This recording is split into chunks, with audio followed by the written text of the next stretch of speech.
pourrait dire qu'il y a quelque chose de banal peut-être là-dedans aujourd'hui et de symptomatique aussi, c'est que la littérature qu'on dit beaucoup attaquée, beaucoup négligée aujourd'hui, qui ne serait plus de ce temps en tout cas, a été attaquée physiquement à travers l'esprit et même le corps de celui qui l'a produit, qui l'écrit. Donc il y a une sorte de métaphore du monde contemporain qui n'est pas sans donner un petit frisson d'intérêt sur lequel j'ai bien dû me pencher. Après, du point de vue littéraire, quand bien même je m'attaque au sujet que vous évoquez, celui de cet électrosmog, c'est-à-dire ce brouillard d'ondes électromagnétiques de plus en plus épais dans lequel nous devons vivre, il est littéraire aussi. Pourquoi? Parce que je faisais ce que je fais depuis plus de 25 ans, c'est-à-dire que je manipulais des gens, des personnages, et j'en ai maltraité pas mal depuis mes débuts, et j'en ai tué un grand nombre, sans conséquences dommageables pour moi, avec peut-être même des fois pas mal de désinvolture. Je les ai promenés, et puis quand j'ai été empêché de poursuivre, que j'ai pris conscience que j'y laissais trop de force et que ma main, quand je dis ma main, c'est évidemment aussi mon cerveau, ne pouvait plus œuvrer comme il était indispensable de le faire. Et je n'ai pas pris conscience tout de suite que j'étais moi-même une sorte de personnage, que j'étais manipulé par quelque chose qui ne tenait pas de la sorcellerie, mais qui restait éminemment mystérieux.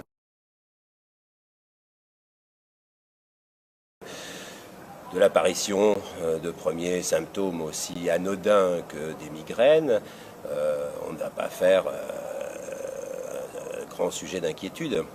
Simplement, quand ces migraines deviennent une migraine continue et très douloureuse, quand on n'a jamais été migraineux, on fait une expérience pénible. Puis on voit s'accumuler après, au fil des mois et assez rapidement, d'autres symptômes, c'est-à-dire le sommeil que j'ai excellent. Moi, je me lève toujours à midi sans mauvaise conscience, en adolescent. Et puis là, en fin de compte, à 4 heures du matin, vous êtes jeté du lit véritablement par une anxiété qui tourne à vide. Vous faites le bilan de votre vie, vous n'avez aucun motif d'avoir à redouter quoi que ce soit. Bon, on sait, ça peut arriver aussi. Peut-être vous avez l'âge d'avoir des angoisses que vous vous cachez à vous-même, pourquoi pas. Mais enfin, chaque examen nocturne que vous faites ne donne rien. Et puis, cette anxiété peut glisser après sur le matin. Il y a des espèces de bouffées extrêmement pénibles, extrêmement déroutantes. Et puis on passe après des problèmes d'aphasie, c'est-à-dire que vous commencez des phrases et puis vous êtes incapable de les poursuivre. Et plus grave, vous ne savez pas d'où vous venez, donc vous ne pouvez pas vous reprendre. Ça m'arrive, en général, ça m'arrivait près de chez moi, en traversant un parc. Alors j'écris à un moment dans le livre, pourquoi me serais-je méfié du parc? Enfin, j'ai pris cette image à un moment d'un archer qui me décocherait des flèches en étant caché derrière les arbres. Ce n'est bien sûr qu'une image, mais ce que je percevais à un moment, c'est quelque chose m'arrivait de l'extérieur qui semblait paralyser le fonctionnement de mon esprit. Comme si les synapses avaient des courts-circuits. J'ai décrit à mon épouse à l'époque ce que je ressentais sous le procédé d'un mécanisme électrique qui se met en court-circuit, d'un sentiment d'une espèce de frisely électrique qui envahissait mon esprit et qui m'empêchait d'avoir une pensée cohérente, mais surtout fluide. Et puis les choses sont devenues de plus en plus pénibles avec la désorientation. Je connais parfaitement Berlin depuis tant d'années que j'y vis, et puis dans un quartier familier, vous ne savez plus si vous devez prendre à droite ou à gauche. Et ça, on sait ce que ça veut dire. Soit le pronostic allait me diriger vers la tumeur au cerveau, l'Alzheimer précoce, mais ça, vous vous doutez bien qu'à un moment, l'aspect psychologique du mal devient moins certain. L'aspect physiologique s'impose. Mais de quoi il en retournait, ça, je l'ignorais 10 à 12 mois. C'est là où on peut voir que littérairement et on va dire scientifiquement, les choses allaient en parallèle et moi j'étais un cobaye en ignorant que j'en étais un. Donc cobaye et personnage de roman, puisque la manipulation, si j'ose dire, dont je pouvais être l'objet, je n'en ai pas eu conscience à l'époque de Mélancolie Vandale, où quand même, effectivement, j'étais déjà en but à des difficultés inédites pour moi. Et face à l'adversité, je crois avoir prouvé dans ma vie à quelques occasions difficiles que j'étais parfaitement capable d'affronter.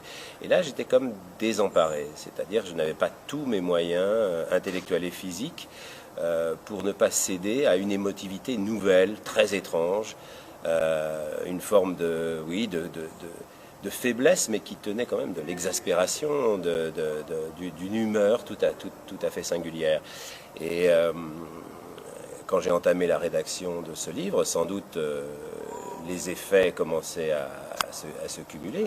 Et de fait, quand on connaît bien les autres expériences en matière d'électrosensibilité, ce que l'on voit effectivement, c'est qu'il y a des effets cumulatifs. Les sources de pollution électromagnétique sont aujourd'hui considérables, innombrables, et il semble bien que l'on stocke, notamment pendant la nuit, si on est très exposé. Moi, de fait, à l'époque, à Berlin, je vivais très près de l'équivalent de la tour Eiffel, de la tour de radio qui émet de façon très puissante, des bâtiments de la radio, et puis d'une antenne relais que je n'avais pas remarqué. Et le ciel de Berlin se remplit d'antennes à une vitesse extraordinaire. Après, c'est dans ma pratique où j'ai vu que mes moyens commençaient à se trouver réduits. Alors j'ai fait avec ceux qu'il restait à bord, jusqu'au moment où j'arrête, puisque je n'en suis plus capable. Et la deuxième partie donc du livre raconte, pour un lecteur qui lui sait de quoi il retourne, la quatrième de couverture l'éclaire là-dessus, il suit un personnage. Je dis personnage puisque c'est moi et ce n'est pas moi, enfin, c'est revendiqué comme tel, mais moi je ne me reconnais pas, qui lui ignore. Et donc d'un seul coup, c'est un travail que j'ai fait donc après coup sur la vie que j'ai menée à cette époque, avec mes égarements, dont certains sont quand même éminemment comiques, n'étant pas lucide et en tentant d'échapper à ce que je ressentais, parce que j'avais quand même remarqué qu'à certains endroits, mon mal était atténué, que je me sentais soudain la tête légère en pleine campagne, et que sitôt que je reprenais l'avion, moi qui voyageais très correctement, j'étais vraiment très mal, et puis sitôt que je retrouvais mon appartement, en quelques jours, je pouvais me retrouver atrocement mal, avec aussi des choses comme des brûlures à la nuque, sans trace de brûlure, mais une démangeaison extraordinaire, au point que je vivais avec un gant de toilette humide posé sur la nuque en permanence. J'ai eu l'occasion de consulter ici et là. Je ne suis pas du tout adepte des médecins. J'ai jamais été malade de ma vie, donc je suis pas hypochondriaque au point de courir. Mais les circonstances ont fait que j'ai pu consulter quelques fois. Et à chaque fois, les résultats étaient excellents. C'était une sorte d'ironie, de défi à la compréhension. Les analyses de son étaient parfaites, le cœur excellent, et cette douleur au genou, puisque je découvrirai plus tard qu'effectivement il y a parmi les symptômes des choses qui évidemment n'ont pas l'air d'aller d'elles-mêmes. On peut aussi avoir des douleurs articulaires liées à l'exposition aux ondes électromagnétiques, que ce soit au coude ou au genou. Et moi j'ai commencé à boiter. Alors là, pour ce qui est d'un vieillissement rapide, effectivement, c'est plutôt traumatisant. J'ironise en disant que je commençais à être jaloux de cet individu que je devenais, parce qu'intérieurement j'étais encore Jean-Yves Sandret, mais cet individu que je promenais avec moi ne me ressemblait plus, et pourtant ma femme semblait assez attachée à lui et en prenait grand soin. Elle acceptait mon délabrement et tentait de le contrôler, de me reconnaître dans ce boiteux, migraineux, au très mauvais sommeil. Et c'est aussi donc à travers la France contemporaine et le Berlin en train de se métamorphoser, l'histoire d'un couple poursuivi par quelque chose qui menace aussi toute son histoire, une longue histoire d'amour et une longue histoire littéraire. Sprome était mon titre de travail, c'est-à-dire était le titre du livre en train de s'écrire, titre que j'aimais plutôt bien, que je n'étais pas sûr de pouvoir vendre facilement à mon éditeur. Il pouvait inquiéter un peu. Effectivement, il vient a priori de l'allemand, mais il était dans le langage populaire français à une époque, bruit de dispute, tumulte, etc. Évidemment, aujourd'hui, on peut l'entendre comme le bruit d'une implosion, d'une sorte d'implosion-résurrection. C'est effectivement tempête sous un crâne après un phénomène de grande violence où ont été dynamités à peu près les trois quarts de ma personnalité. Et Sprome a quelque chose aussi quand même de drôle, d'ironique. J'étais face à un médecin il y a quelque temps, uniquement pour parler du sujet des ondes, ancien médecin militaire, très rationnel, voilà, et il résistait à mes arguments. Puis on a admis certains, comme celui-ci tout simple, par exemple, que tout le monde a fait l'expérience en touchant un poste de radio dont on reçoit mal l'émission, qu'il suffit de l'approcher ou de toucher l'antenne pour que l'émission devienne claire et de s'en éloigner pour que de nouveau ça soit brouillé. Ces ondes-là ne sont pas nocives, il n'empêche, vous faites l'expérience que vous êtes une fameuse antenne. Nous sommes extrêmement réceptifs. Peut-être qu'un écrivain l'est à beaucoup plus de choses que d'autres. Il y a sans doute quelque chose qui tient à une sensibilité particulière, puisque on fait aussi avec la vie des autres, pas qu'avec la sienne. Et donc être réceptif, c'est aussi être éminemment observateur. Là, il fallait l'être de sa propre existence, expérience formidable, seulement je ne l'ai fait qu'après coup, quand effectivement j'ai retrouvé assez de moyens pour le faire, avec quelque chose qui tenait quand même là du mécontentement, j'emploie un mot faible, j'étais vraiment très en pétard.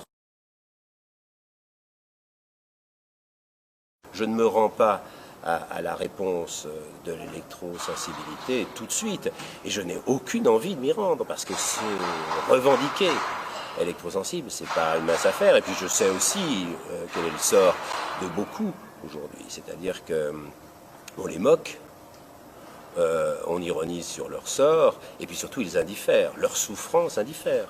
Vous avez dans la Drôme aujourd'hui des gens qui sont réfugiés dans des forêts, dernières zones qui ne sont plus blanches mais grises, où les ondes sont moins abondantes, zones que le gouvernement a décidé d'éradiquer.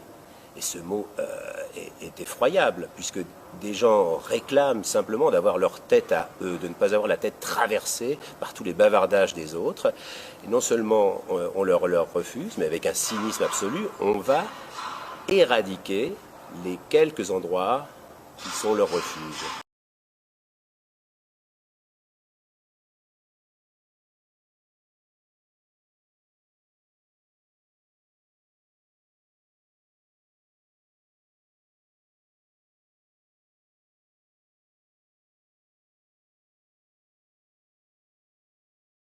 Alors, l'exemple de de Rousseau et son entreprise qui n'eut jamais d'exemple. Il y a quand même celle de Montaigne. Enfin, et il y a surtout chez Rousseau un orgueil extrêmement particulier dont je dis espérer ne pas avoir le même. C'est pas par appétit de modestie.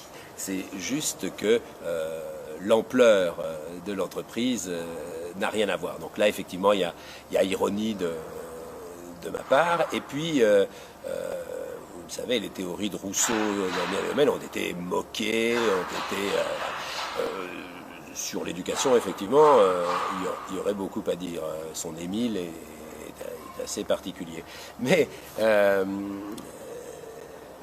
je me suis trouvé à l'aise, comme je me trouve à l'aise quand je lis Montaigne, dans cette manière d'aller où on est soi-même. Montaigne dit qu'il se peint lui-même.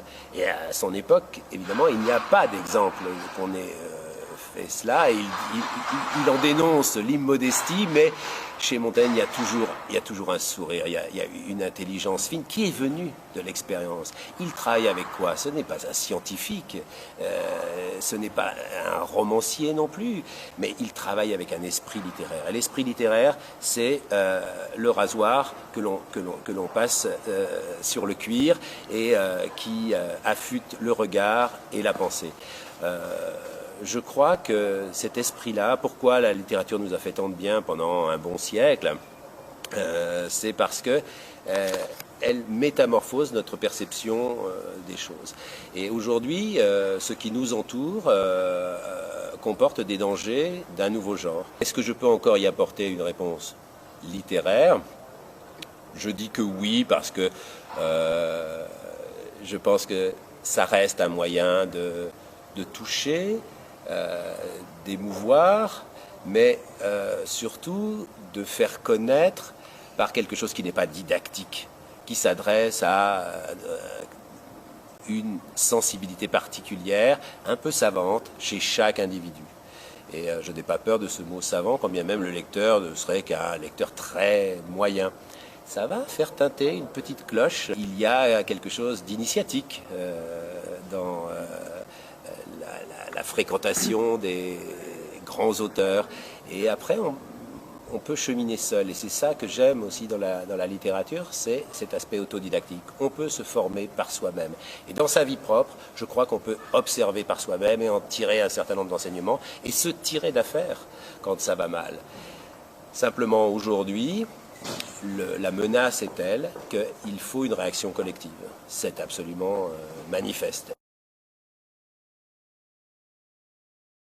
Et vous avez vu comment tournent tous les débats autour de ces questions. C'est étude contre étude, 2009, 2007, oui, mais là, tout se mélange, plein d'acronymes, et personne n'y comprend plus rien. Et ça, c'est le but. Ne rien y comprendre tant que la puissance occupante n'est pas complètement installée, ne tient pas tous les toits de ce pays. On est tout près. Dans les mois qui viennent, l'affaire, de ce point de vue-là, sera réglée. Alors, à quoi faudra-t-il passer pour se défendre? Il faut voir. Il y avait la solution de M. Squarcini, l'éplucheur de fadettes du juge Courroy, qui aime tant les journalistes. À l'époque, M. Squarcini avait quand même parlé d'écolo-terroristes à propos des antennes. Le terrorisme vert allait peut-être s'en prendre aux antennes. Donc, vous voyez, l'aspect militaire que je mettais en avant tout à l'heure, qui pouvait paraître exagéré, il est quand même là. Les services secrets s'intéressent de très près à ceux qui s'intéressent de trop près à ce mal que l'on installe pour des profits considérables. Ce livre m'a obligé à avouer un certain nombre de choses que je comptais garder jusqu'au seuil de la mort. C'est-à-dire à quel point j'ai été indifférent à ma carrière littéraire. Et pourtant, elle s'est fort bien passée. Venant d'où je venais, sans avoir jamais été éduqué dans une ignorance crasse et une violence sans nom, je me suis parfaitement tiré d'affaire et j'ai réussi la grande ambition de ma vie qui était de ne pas travailler. Alors je commençais à laisser poindre à travers mes personnages, effectivement, des itinéraires de cet ordre, une phobie du travail. Je pense que la vie aimable que j'évoquais tout à l'heure passe par d'autres voies, qu'une fois que les besoins élémentaires de nourriture et d'abri sont satisfaits, le reste, c'est peu de choses. Une des grandes ambitions de ma vie était de ne jamais être un retraité. Je peux vous dire que je viens de recevoir un document des services en question. Je crois que je n'atteindrai pas 50 € par mois à 65 ans. C'est pour moi une grande réussite. Pas de retraite. Aucune certitude quant à l'avenir immédiat. Ça a toujours été de la sorte et ça ne m'a jamais inquiété. Une fois que les choses ont l'air d'être sur des rails, c'est là que je suis tenté de passer à autre chose, d'abandonner. Ce n'est pas une carrière qui roule toute seule. C'est un fait. Je suis écrivain, donc je suis éminemment libre. Je suis d'une moquerie sans nom pour tous les prix littéraires. Je n'en recevrai jamais aucun. Je suis affranchi, mais absolument de tout. La littérature me permet de parfaire mes exercices de liberté. Mais c'est quasiment physique. Hein. Écrire, c'est faire des haltères tous les matins pour garder un peu de coffre, pour garder une jambe alerte et une tête claire, sauf quand.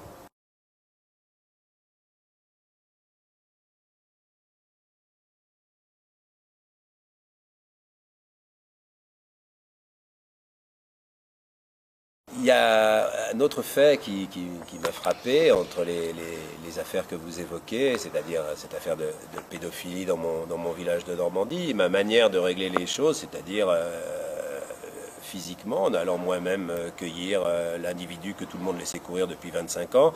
Bon, ça a un peu déconcerté, tant les autorités, mais ça c'était le but, que la population, qui dans les premiers temps m'a traité aussi de fou. Alors, se revendiquer comme électrosensible et se faire traiter de fou, fût-ce par une ministre, d'une certaine manière, ça ne m'inquiète guère. J'ai l'habitude. Ce que je dis simplement, c'est que quand je me lance, je veux avoir de l'intendance dialectique. Je ne veux pas... il y avait un danger extraordinaire à l'époque à se lancer et à s'apercevoir qu'on s'était trompé, puisque là, j'aurais payé ça du point de vue judiciaire, légitimement d'ailleurs, très cher. Et aujourd'hui, d'une certaine manière, je le paierais par une identité ridicule, une espèce de défroque que j'aurais endossé comme ça sur un mouvement un peu dépressif, etc. Simplement, ce qui est frappant dans ces histoires de pédophilie, comme à Aix-en-Provence, où j'ai été sollicité par la mère d'une jeune femme, je dirais assassinée, puisque c'est l'abandon dans lequel on l'a laissée et ce qu'un enseignant lui a fait subir qui a entraîné son suicide. Personne n'avait jamais rien trouvé. Moi, en quelques jours d'enquête, j'ai trouvé 2 autres suicides de jeunes gens. J'ai trouvé une ville d'Aix-en-Provence pourrie par cette affaire. Très vite, je me suis retrouvé assez proche de la mairie, parce que les associations de l'enfance, évidemment, servaient de réservoir aux pédophiles en question, mais elles ont aussi quelques autres usages pour certains financements, etc. Donc d'un seul coup, ça devenait éminemment dangereux. J'ai rencontré dans cette histoire des gens incroyables. J'ai été aidé par des gens qui ont pris vraiment des risques.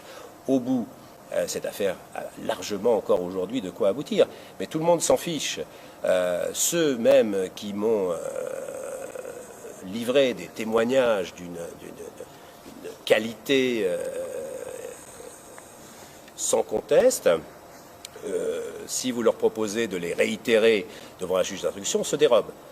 Tous, systématiquement. Tout le monde a peur, mais tout le monde a peur pour sa propre vie. Je cite, vous l'avez vu, une enseignante que j'avais recherchée vainement et qui finalement, après la publication du livre, longtemps après, croit que le livre vient de sortir et m'envoie une lettre aberrante, atterrante, qui ne prend soin que d'elle et où finalement elle est dans l'aveu qu'elle savait parfaitement ce qu'il se passait et qu'elle a accepté une pension pour invalidité pour se taire. On l'a sortie du système avec du fric pour qu'elle ferme sa gueule et c'est exactement ce qu'elle a fait. Et cette monstruosité-là, finalement, elle la vit très, très bien. Elle n'est toujours préoccupée que d'elle-même. Et ça, je dirais que ça ne me surprend pas, mais évidemment, ça fait tourner mon sang en boudin. Là. Je veux dire, ça colmate, ça passe très mal. Le cœur souffre pour pousser dans les artères ce sang-là. Il est épais.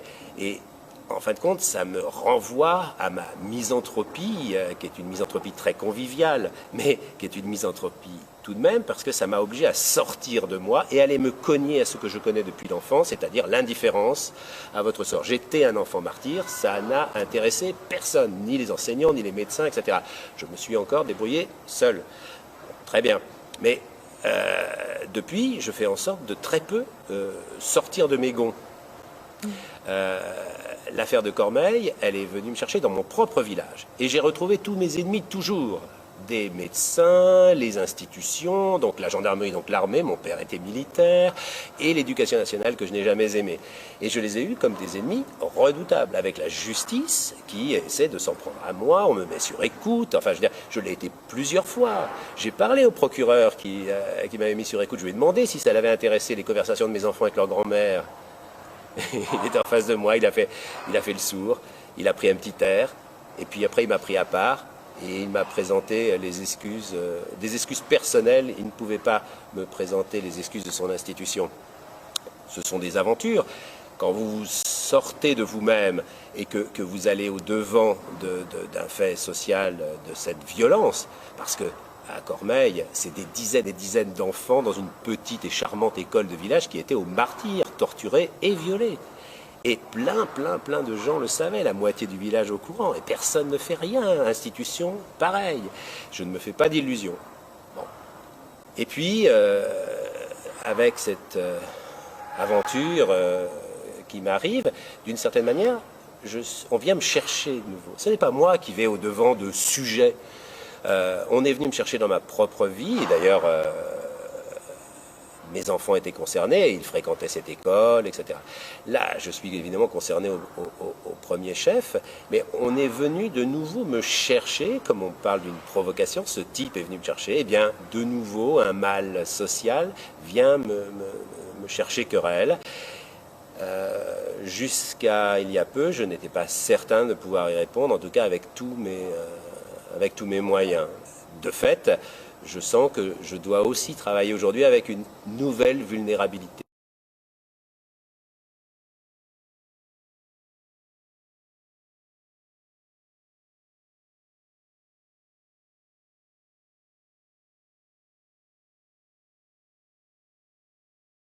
Sur cette phrase de Camille Claudel qui ouvre le livre, c'est la première fois que j'avais une phrase en exergue avant même d'avoir écrit une ligne. Mais quand j'avais trouvé cette phrase, je la trouvais d'une beauté littéraire sans pareil. Cette façon d'avoir le sentiment de produire ce qui est aussitôt dévoré. Alors dévoré par le temps, dévoré par l'oubli, mais par aussi une forme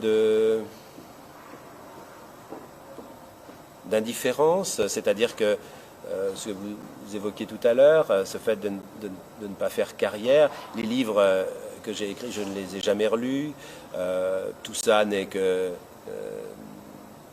petits objets qui traînent et qui n'ont pas une vocation forcément extraordinaire. Ce sont des petites choses qui vont télescoper d'autres univers, des poussières, et moi ça me va parfaitement. Mais la phrase de Claudel qui, elle, est passée tout entière dans le broyeur de la souffrance et de la désocialisation, évidemment a pris, quand j'ai vu où j'étais entraîné, une résonance tout à fait particulière. Ce qu'il y a, c'est que mon personnage, Wall Street, qui lui-même se sépare en deux, puisqu'il est aussi un peintre fort brut, plus brutal que brutaliste, et peut-être très médiocre, mais en tout cas ravi de sa pratique. Donc je me dédouble en personnage double. Et j'étais très à l'aise avec ça. C'était difficile à faire, heureusement, mais ça permettait évidemment aussi de savoureux moments de confusion. La confusion est venue du fait qu'à un moment tout s'est arrêté, et je dis que le peintre en question qui signe ces tableaux, von Beruf, allume les cigarettes et Sandret les éteint. Et le personnage de Wall Street, qui devait être celui du roman dédoublé en von Beruf, eh bien, il est mort dans un bus qu'il prenait pour rentrer chez lui. J'en étais là de ce passage, et ce bus n'a jamais pu repartir. C'est la première fois que cela m'arrive, qu'un personnage meurt véritablement en route. Si moi je m'en suis tiré, mon personnage est mort. Donc j'ai fait le clown à sa place, on va dire, par la suite, avec en même temps une sincérité totale, c'est-à-dire qu'il y a le jeu littéraire, je n'ai pas renoncé à l'ambition stylistique, mais j'ai renoncé d'une certaine manière à toute pudeur. Pour faire quoi ? Si un lecteur veut savoir où l'électrosensibilité peut conduire, il a là un exemple, peut-être a priori le premier exemple. C'est pas pour faire œuvre de propagande et dire voilà, j'ai un message. J'ai toujours eu horreur de cela. C'est un livre de moi à moi, mais dans lequel les autres peuvent, je crois, entrer facilement et sont les bienvenus s'ils veulent se faire peur et rire un grand coup. Voilà.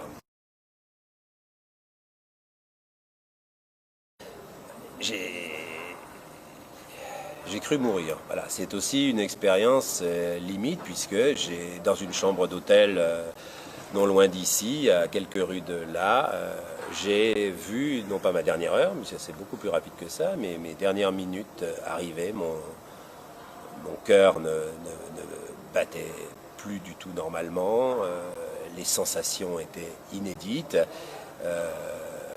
J'étais en train de mourir, la pensée se tourne vers ma femme, mes enfants, avec une forme d'excuse. Enfin, quel coup je suis en train de vous faire? Et puis voilà, né à Nevers en 1957, mort à Paris en 2012.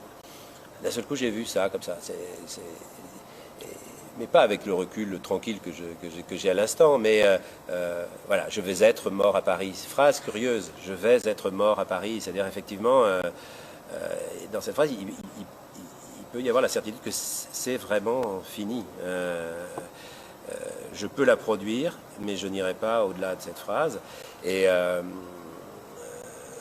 de fait, je perds connaissance, sans doute assez longtemps. Je suis dans un état de souffrance absolument inédite, mais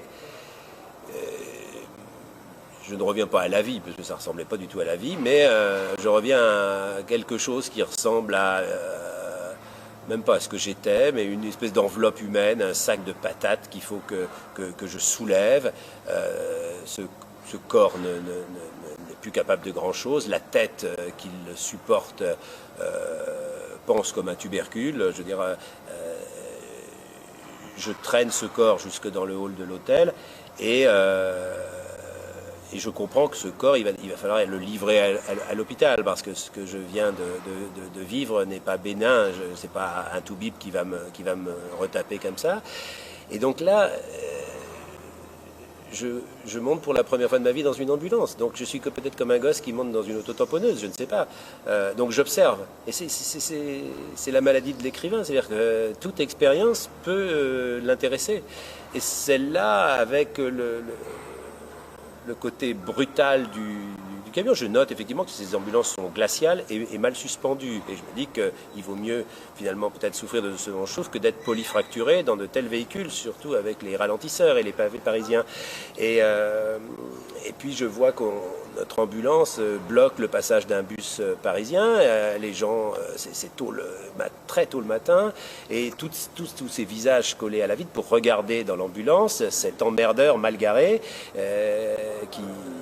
qui bloque leur passage. Et en fait, compte, tout cela, je l'observe comme si j'étais déjà un peu détaché de ce corps qu'on transporte, qu'on pique, sur lequel on fait des examens, pour regarder effectivement ce qui lui arrive, et profiter de l'expérience, pas avec l'idée de l'exploiter, mais simplement par curiosité. Et je pense que cette curiosité me fait redevenir vivant, puisque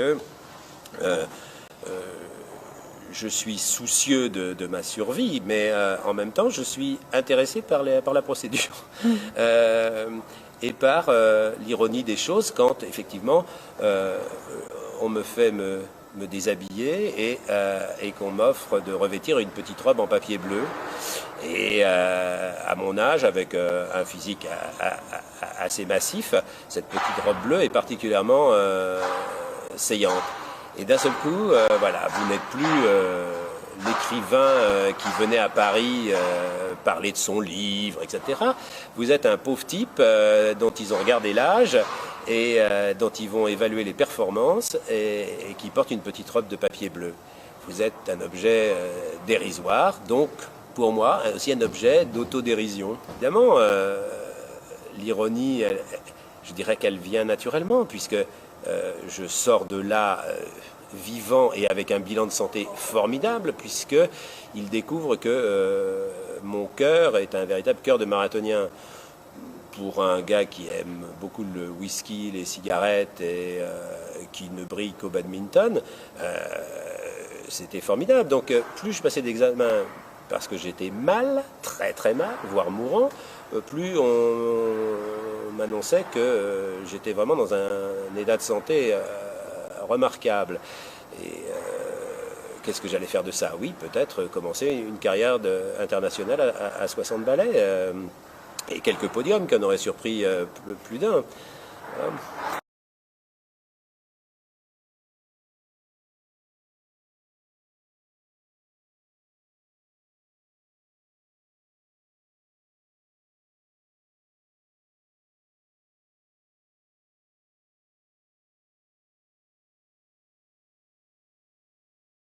Ce guerrier que je commence à percevoir et que, effectivement, j'affronte dans la troisième partie du livre. Au début, simplement pour décrire le processus de compréhension et de guérison. J'ai petite hésitation sur le mot guérison, puisque qui est malade? Le monde ou moi? Finalement, moi, je suis redevenu le même, en gros. Le monde, lui, me semble assez changé et terriblement assassin quant à ce qui faisait la vie aimable qui existait il n'y a pas si longtemps. Moi, je vois comment les gens se rendent heureux, notamment en été, quand le ciel est avec eux, comment le vin, l'amour, les promenades, la lecture, ces vieilles choses font encore énormément plaisir, et que les satisfactions tant physiques qu'intellectuelles ne manquent pas. Malheureusement, il semble qu'elles soient parasitées aujourd'hui par un usage absolument frénétique d'une technologie absolument envahissante, mais au cœur de la vie de chacun. Vous avez sans doute vu ces couples. Moi, j'en ai vu à Berlin, dans un restaurant japonais de la Rosenthaler Platz, il y a une semaine, les yeux dans les yeux, très beaux tous les deux. On se pétrit les mains. Entre les deux bols, il y a un téléphone portable. Et l'homme ne cesse de passer des yeux de sa chérie à son téléphone portable. Son regard ne fait que balayer comme ça. C'était une image de la modernité de ce début de siècle tout à fait effrayante. Je prenais aussi conscience que ce que je venais de vivre pendant 10 mois, sans effort, si j'ose dire, avait été assez riche en péripéties et en romanesque. Et qu'à partir de là, j'avais peut-être assez de carburant pour traiter quelque chose d'aussi délicat, d'aussi pénible, avec des moyens qui étaient les miens, c'est-à-dire sans renoncer à l'humour, sans renoncer à l'autodérision. Sans autodérision, je risquais de quoi faire? De me plaindre, de gémir sur mon sort, ce que je ne voulais absolument pas. Un livre de vieux chieurs, donc. Mais je n'avais pas non plus envie de faire chier tout le monde, c'est-à-dire le gars qui vient à rebours de la société et de ses mœurs, ses goûts contemporains, et qui vient vous raconter une sorte de bon vieux temps d'il y a 10 ans. C'est pas ça. j'évoque effectivement la vie aimable, la vie qui rend heureux. Je crois d'ailleurs que quantité de choses contemporaines peuvent même la faciliter. La question évidemment est celle de l'usage. Quand il devient absolument frénétique, quand les utilisateurs de portables ont plus l'air de junkies, et ils ont des dealers patentés, c'est-à-dire protégés par l'État, qui encouragent le système, et ça marche comme dans la cam, c'est-à-dire qu'il faut leur servir des drogues de plus en plus fortes, on le sait. Pour les accrocher, maintenant, c'est la 4G. La 5G est déjà en préparation. Qu'est-ce qu'ils vont pouvoir faire, les malheureux? Regarder des films en marchant dans la rue. Ça promet quelques jolis accidents. C'est dérisoire. On est dans le dérisoire qui coûte, donc le dérisoire qui rapporte. Mais, comme je dis à un moment, faire la liste des méfaits sociétaux de cet engin vaut de pisser dans un violon. Qu'importe, je le fais en quelques lignes, ça soulage, et je ne me fais pas grande illusion. Mes adversaires ne sont pas tant des opérateurs de téléphonie qui agissent avec les antennes qu'ils posent sur les toits comme une puissance occupante. Les antennes, ce sont des snipers. Il fallait tenir les toits. Et pour tenir les toits, il faut que certains pseudo-scientifiques qui leur sont attachés, des abonnés au conflit d'intérêts, leur permettent d'installer ce réseau. Une fois qu'ils tiendront les toits, une fois que la 4G pourra arroser la France entière, on pourra discuter, comme vous pouvez discuter avec une puissance occupante. Et les syndics seront liés par des contrats de 10 ans qui empêcheront toute initiative. On a vu de la part de l'État des actions tout à fait encourageantes. Au lieu de protéger les citoyens, on a interdit par exemple aux maires de s'opposer à l'installation d'une antenne à proximité d'une école. On a coupé tous les pouvoirs. Des maires ont tenté de le faire. Je crois qu'il y a un exemple à Arcachon. Et même en justice, les communes ont perdu. Vous n'êtes pas maître de votre territoire. Rien ne doit empêcher la propagation. Au prétexte que quoi? Que le Premier ministre veut faire de la France une grande puissance digitale. C'est-à-dire que je pense que il imagine que le plateau de 1000 vaches va se couvrir de start-up. Je crois que c'est à peu près son ambition. Et de ce fait, chacun doit le payer de sa santé, puisque vous vous rappelez qu'il devait y avoir, et c'est ça qui pour moi a été la provocation qui a fait basculer la dernière partie du livre vers quelque chose de plus pamphlétaire, qui jusque-là était retenu, malgré mon mécontentement. C'est qu'il devait y avoir un débat à l'Assemblée nationale. Comme d'habitude, le projet de loi avait été vidé de sa substance en commission.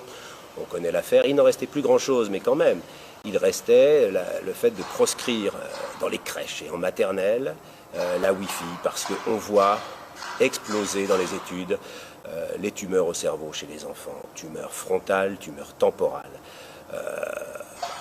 Beaucoup maintenant savent à quoi on doit ça, et le principe de précaution devait absolument s'appliquer. Et la deuxième chose élémentaire, fondamentale, c'était une étude d'impact sur la 4G. Eh bien, on a décidé que l'étude d'impact, on la ferait après. C'est-à-dire que vous achetez une voiture, plus de crash test. C'est quand vous avez le moteur sur les genoux qu'on dit que cette voiture n'était pas fiable. Et c'est 65 millions de Français qui servent de cobayes à cette expérimentation.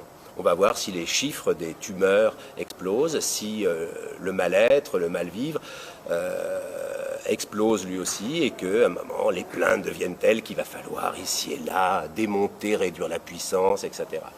Et puis, vous avez cette Madame Pellerin qui, à la cérémonie des vœux des opérateurs téléphoniques, ne trouve rien de mieux à faire en bonne élève. La bonne élève, vous savez, qui veut prouver qu'elle sait sa leçon sur le bout du doigt, et qui dit qu'elle s'opposera aux peurs irrationnelles. Et là cette provocation-là, je ne l'ai pas supportée, parce que j'étais en train de me demander si, oui, j'allais me revendiquer comme électrosensible, et donc m'exposer à me faire traiter de dingue. Mais avant même d'avoir publié, je l'étais d'une certaine manière. Peurs irrationnelles, donc souffrance irrationnelle.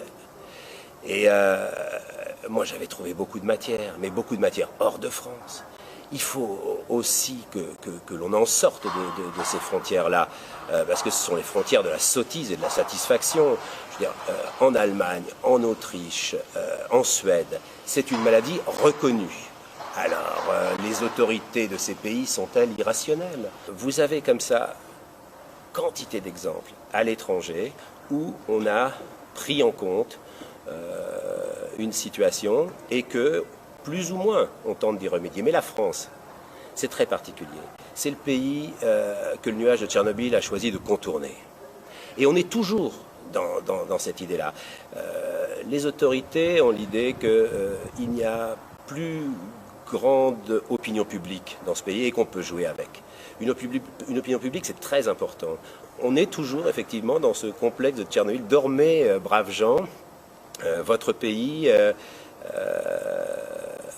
est épargné. C'est un pays merveilleux, c'est le pays de pèlerins l'enchanteresse, la poudre aux yeux, il n'y a rien à voir, il n'y a que des peurs irrationnelles.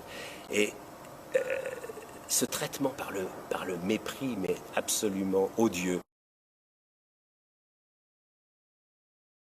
L'argument employé, ça a été 3 milliards investis et 10 000 emplois proposés. À partir de là, tous les scrupules doivent s'arrêter. Combien vont coûter les désordres que l'installation de cette technologie vont induire? Ça va être phénoménal. En plus, vous voyez à quoi ça touche, l'électrosensibilité. Ça ne touche pas qu'à une moindre efficacité au travail par des gens fatigués.